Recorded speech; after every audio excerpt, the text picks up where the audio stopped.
عليكم ورحمة الله وبركاته. ان شاء الله النهاردة هنعمل ميدالية سانتا كلوز، ودي الخامات اللي انا محتاجاها. ده خرز مقاس 10، ومعايا هنا ده خيط والميدالية والحلقة والبنس، ويلا بينا نبدأ الشغل مع بعض.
جماعة شكل بابا نويل معانا.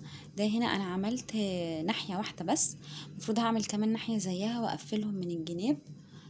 انا هنا كنت عاملة بابا نويل تاني بس بخرز اصغر، بس ده خرز مدور، لكن ده خرز مربع.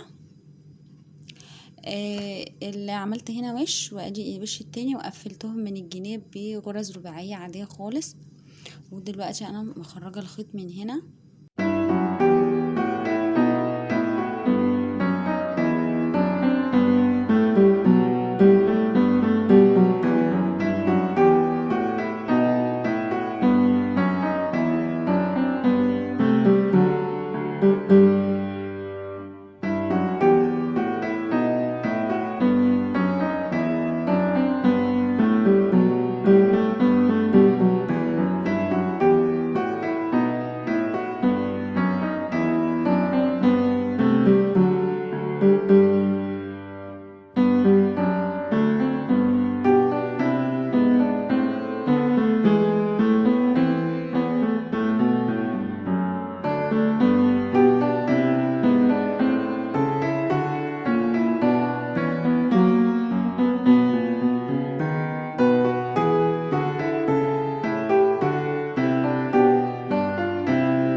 بالشكل ده كده عملنا ميدالية بابا نويل.